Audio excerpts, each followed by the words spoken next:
Hi guys, this is Mark Magnifico Magsayo. You are watching Channel Manoy. Magandang araw mga pre, mayong adlaw po sa mga Bisaya diha. Opisyal na nga po ang labang Magsayo kontra Vargas. Nagaganapin ngayong July 9, 2022 sa Antonio, Texas. Main event sila sa Showtime.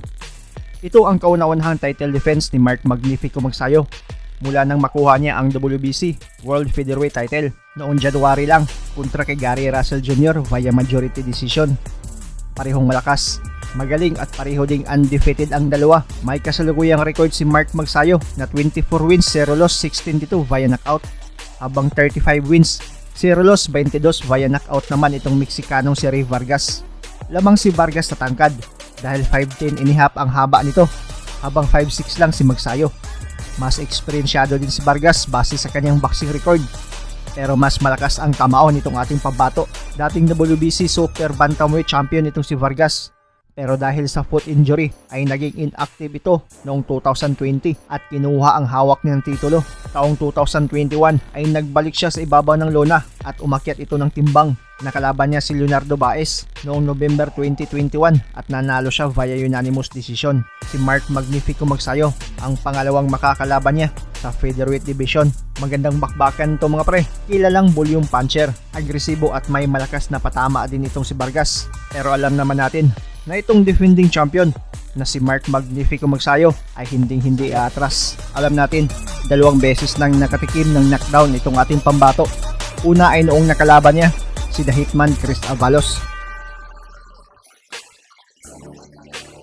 at pangalawa ay noong nakalaban naman niya ang Mexicanong si Julio Ceja. Pero itong si Ray Vargas, bagamat wala ding talo, ay 3 beses na palang nalasap ang pagbagsak, at ang pinakaunang boxer na nagpabagsak sa kanya base sa boxrec.com ay isang Pinoy na si Sylvester Berador Lopez na tubong sa Zamboanga. Pangalawa ay noong nakalaban niya si Manuel Gonzalez Garcia na taga Dominican Republic. Pangatlo, noong nakalaban naman niya ang Venezuelan fighter na si Franklin Manzanilla. There you go. Kaninong record kaya ang mamantsahan kung sakaling matuloy man ang nasabing laban? Makakarisbak kaya si Vargas para sa 5 Meksikano na tinalo ni Magsayo?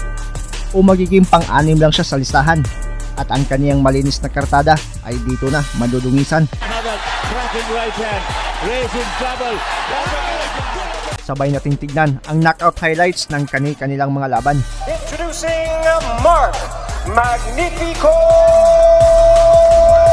Magsayo, champion of the world, Ray Vargas. Sapagkat ito dito, 4 na rounds po ito. Maganda ang kanan down. Cracking right hand from Magsayo. He hit him with the left power. Oh, what an impressive That, there's the cracking right to the body. Left, raising the head. left hook. Maganda. Maganda.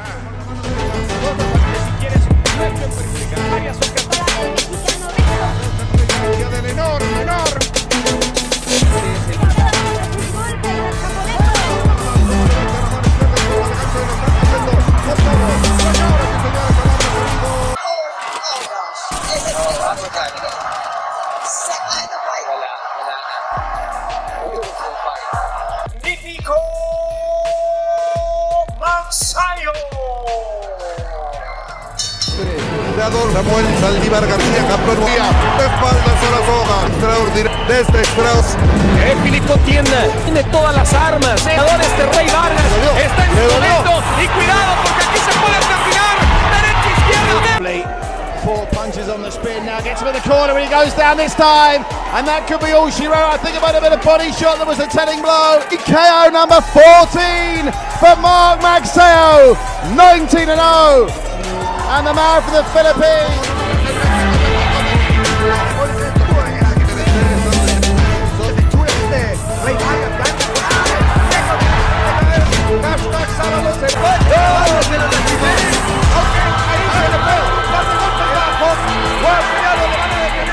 Before settling for a decision. Oh! Nataglay ni Mark Magnifico Magsayo. Bagsak na naman. Itong si Isa ng Pepeche. Abangan natin ang kaliwa. Ayun! Sa pole! Sa panga, itong si Isan.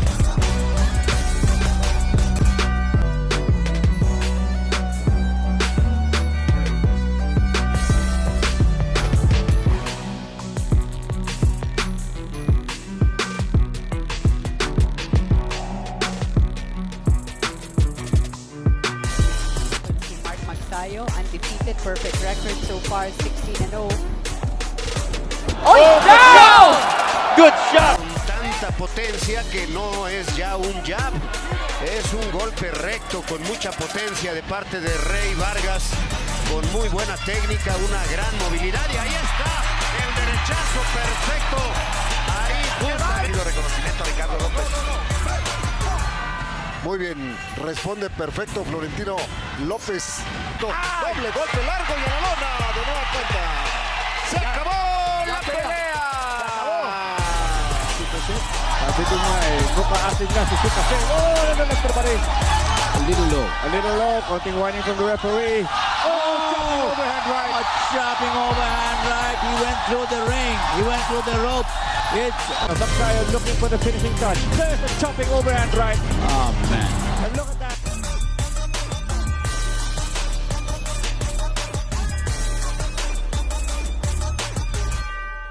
Huwag kalimutang i-like ang ating video at pagkipindot na rin ang subscribe button kung ikaw ay bago para umabot na tayo sa 200,000 dito sa munting tahanan ko. Maraming salamat sa panonood at suporta mga pre. As always, amping pirmi.